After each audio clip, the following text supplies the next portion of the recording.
ഈ വർഷത്തെ മന്നം ജയന്തി ആഘോഷത്തോട് അനുബന്ധിച്ച് NSS ആസ്ഥാനത്ത് നടക്കുന്ന സമ്മേളനത്തിൽ കോൺഗ്രസ് നേതാവും കേരളത്തിലെ മുൻ പ്രതിപക്ഷ നേതാവും നിലവിൽ MLA കൂടിയായിട്ടുള്ള ശ്രീ രമേശ് ചെന്നിത്തല മുഖ്യപ്രഭാഷണത്തിനായി പങ്കെടുക്കുന്നത് ഇപ്പോൾ ഒരു വലിയ വാർത്തയായി മാറിയിരിക്കുകയാണ്. ഒരു നായർ സമുദായ അംഗം കൂടിയായിട്ടുള്ള രമേശ് ചെന്നിത്തല അവരുടെ സമുദായ സംഘടന സംഘടിപ്പിക്കുന്ന ഈ പരിപാടിയിൽ പങ്കെടുക്കുന്നത് അത് മാധ്യമങ്ങളിലും മറ്റും ഇത്ര വാർത്തയാകേണ്ടത് എന്തിനെ എന്ന് കരുതുന്ന ആളുകളുണ്ടാവും. എന്നാൽ ഇവിടെയുള്ള മാധ്യമങ്ങൾക്കായാലും അതിനേക്കാളുപരി ഇവിടുത്തെ കോൺഗ്രസ് പാർട്ടിയിലാണ് ഇത് കൂടുതൽ ചർച്ച ആയിട്ടുള്ളത്. കാരണം നായർ സർവീസ് സൊസൈറ്റി എന്ന NSS പൊതുവെ ഒരു കോൺഗ്രസ് അനുകൂല നിലപാടുള്ള ഒരു സമുദായ സംഘടനയാണ്. ഭൂരിപക്ഷ നായർ സമുദായം ഹിന്ദുക്കളെ ബാധിക്കുന്ന നിരവധി സംഭവങ്ങൾ അത് കേരളത്തിൽ ഒടുവിലുണ്ടായ ശബരിമല വിഷയത്തിൽ പോലും പ്രക്ഷോഭകാര്യങ്ങളിൽ മുമ്പിൽ തന്നെ ഉണ്ടായിരുന്നുവെങ്കിലും ഇവിടുത്തെ ഹിന്ദു രാഷ്ട്രീയ പാർട്ടി എന്ന് അവകാശപ്പെടുന്ന BJPയുമായോ അല്ലെങ്കിൽ ഇവിടുത്തെ RSS പോലുള്ള പരിവാർ സംഘടനകളുമായോ കൂട്ടുകൂടുവാനോ അവരെ സഹായിക്കുവാനോ തയ്യാറാകാത്ത ഒരു സംഘടനയാണ്. ശബരിമല പ്രക്ഷോഭത്തിന് ശേഷം നടന്ന തിരഞ്ഞെടുപ്പുകളിലും കോൺഗ്രസിനും അവർ നേതൃത്വം നൽകുന്ന UDFനും പിന്തുണ നൽകുകയാണ് NSS ചെയ്തത്. ആ നിലയ്ക്ക് നോക്കിയാൽ പെരുന്നയിലെ NSS ആസ്ഥാനത്ത് നടക്കുന്ന ഒരു പരിപാടിയിൽ ക്ഷണിതാവായി ചെന്നിത്തല എത്തുമ്പോൾ NSSനും രമേശ് ചെന്നിത്തലയ്ക്കുമാണ് ഇതിൽ കാര്യപ്രസക്തിയുള്ളത്. കാരണം നീണ്ട ഒരു 11 വർഷത്തിന്റെ ഇടവേളയ്ക്ക് ശേഷമാണ് ചെന്നിത്തല ഇവിടേക്ക് എത്തുന്നത്. ഈ കാലയളവിൽ NSSന്റെ ഒരു പരിപാടിയിലും അദ്ദേഹത്തെ ശ്രീ സുകുമാരൻ നായർ അടുപ്പിക്കുകയോ പങ്കെടുപ്പിക്കുകയോ ചെയ്തിരുന്നില്ല. എന്നാൽ 11 വർഷം മുമ്പോ നായർ കമ്മ്യൂണിറ്റിയുടെ കണ്ണിൽ ഉണ്ണിയായിരുന്നു ഈ രമേശ് ചെന്നിത്തല.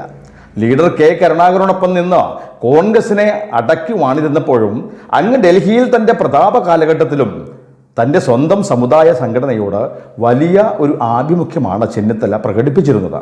തൻ്റെ കേന്ദ്രത്തിലുള്ള സ്വാധീനം ഉപയോഗിച്ച് പോലും നിരവധി കാര്യങ്ങൾ NSSനും അതിൻ്റെ നേതാക്കളുമായി ചെയ്തു കൊടുത്ത ഒരാളായിരുന്നു എന്നുള്ളത് അത് NSSകാർ പോലും സമ്മതിക്കുന്ന ഒരു കാര്യമാണ്.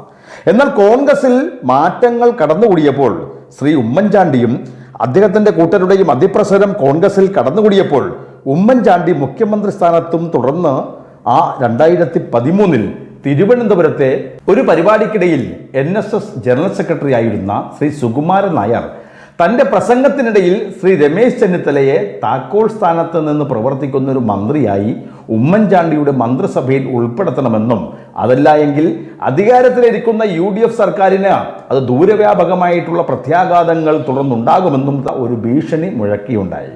അന്ന് ശ്രീ രമേശ് ചെന്നിത്തല KPCC പ്രസിഡന്റായിരിക്കുന്ന സമയത്തായിരുന്നു സുകുമാരൻ നായരുടെ ഈ വിവാദ പ്രസ്താവന ഉണ്ടായത്. എന്നാൽ NSS സെക്രട്ടറിയുടെ പ്രസ്താവന അത് തനിക്ക് ദോഷകരമായി ഭാവിക്കുമെന്നും തൻ്റെ മതേതര സ്വഭാവ സർട്ടിഫിക്കറ്റിന് അത് ഹാനികരമാകുമെന്നുള്ള ആ ഒരു തോന്നലിൽ ചെന്നിത്തല സുകുമാരൻ നായരുടെ ആ പ്രസ്താവനയെ അങ്ങ് തള്ളിക്കളയുകയായിരുന്നു. താനൊരു സമുദായ സംഘടനയുടെയും ആളല്ല എന്നും താൻ എല്ലാ സമുദായ അംഗങ്ങളെയും ഉൾക്കൊള്ളുന്ന കോൺഗ്രസ്സുകാരൻ മാത്രമാണ് എന്നുള്ളൊരു ചെന്നിത്തലയുടെ പ്രതികരണമാണ് സുകുമാരൻ നായരെ അന്ന് ചൊടിപ്പിച്ചത്. കാര്യം രമേശ് ചെന്നിത്തല NSSന്റെ ആവശ്യങ്ങൾ നിരവധി സാധിച്ചു തന്നു എന്നുള്ളത് ശരി തന്നെ. എന്നാൽ അതിന് ഒരു പരസഹായം എന്ന നിലയിൽ ചെന്നിത്തല മത്സരിക്കുന്ന ഓരോ സമയത്തും മത്സരിക്കുന്ന ഓരോ ഇടങ്ങളിലും NSS തിരിച്ചും സഹായിച്ചിട്ടുണ്ട്. എന്നിട്ടും രമേശിന് വേണ്ടി സംസാരിച്ച NSS നേതൃത്വത്തെയും അതേപോലെ സുകുമാരൻ നായരെയും പരസ്യമായി ഇങ്ങനെ തള്ളിപ്പറഞ്ഞ ചെന്നിത്തലയെ ഇനി മേലാൽ ഒരു പരിപാടിക്കും ക്ഷണിക്കേണ്ടതില്ല എന്ന് അവർ തീരുമാനിക്കുകയായിരുന്നു. അങ്ങനെ നീണ്ട ഒരു 11 വർഷക്കാലം NSSന്റെ ഇരുത്തുകയായിരുന്നു രമേശ് ചെന്നിത്തലയെ. എന്നാൽ ഈ സമീപകാലത്തായി കോൺഗ്രസ് പാർട്ടിയെ ശ്രീ VD സതീശൻ കുറെ പിള്ളേരുമായി ഹൈജാക്ക് ചെയ്തിരിക്കുകയാണെന്നും ഉടൻ നടക്കാൻ പോകുന്ന കോൺഗ്രസിലെ സംഘടനാ തെരഞ്ഞെടുപ്പും വരുന്ന നിയമസഭാ തെരഞ്ഞെടുപ്പിൽ ഒരു UDF അനുകൂല ഒരു മണം അടിക്കുന്നതിനാലും KPCC പ്രസിഡന്റും മുഖ്യമന്ത്രി അടക്കമുള്ള പോസ്റ്റുകൾ അത് പിടിച്ചെടുക്കാനും ഈ സംഘം കരുക്കൾ നീക്കിയതിനാലും മുമ്പ് NSSന്റെ തോഴനായിരുന്ന രമേശ് ചെന്നിത്തലയെ മുൻനിർത്തി ചതുരംഗക്കളിയിൽ ഒരു ഇടം നേടുവാനാണ് NSS നേതൃത്വത്തിൻ്റെ ഇപ്പോഴത്തെ ശ്രമം.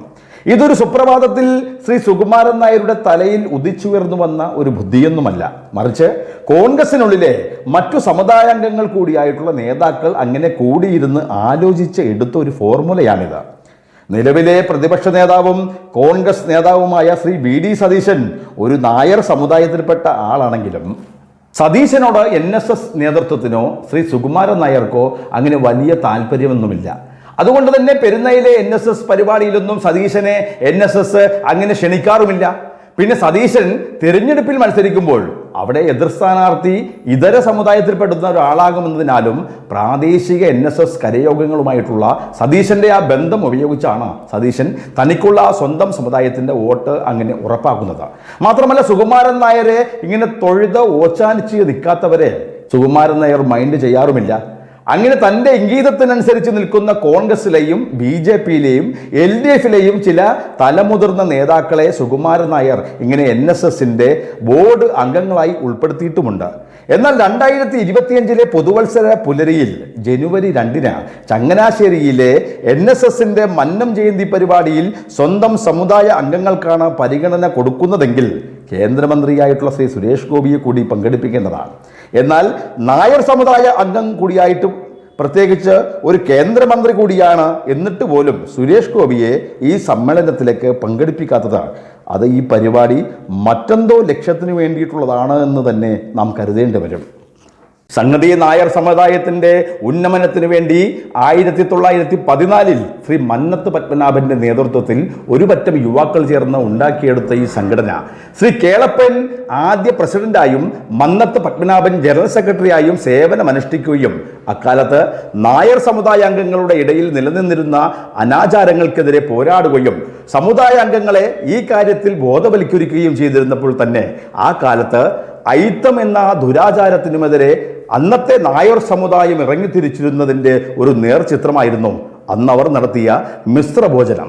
അത് കുറേ വർഷം അങ്ങനെ നടന്നു പോയിരുന്നുവെങ്കിലും പിൽക്കാലത്ത് NSS നേതൃത്വം ശ്രീ സുകുമാരൻ നായരുടെയൊക്കെ കയ്യിലേക്ക് എത്തുമ്പോഴേക്കും ജാതി ചിന്ത വളർന്നോ അല്ലെങ്കിൽ ഇവിടെ ആ ജാതി ചിന്ത തളർന്നു പോയോ എന്നൊക്കെ നാം ചിന്തിക്കേണ്ട ഒരു സന്ദർഭം കൂടിയാണിത്.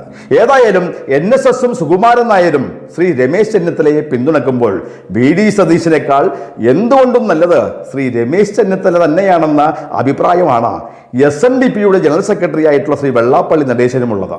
മാധ്യമങ്ങൾക്കുള്ള ഒരു മറുപടിയായി വെള്ളാപ്പള്ളി നടേശൻ ഇന്ന് അദ്ദേഹം അത് തുറന്നു പറഞ്ഞൊരു കാര്യമാണിത്.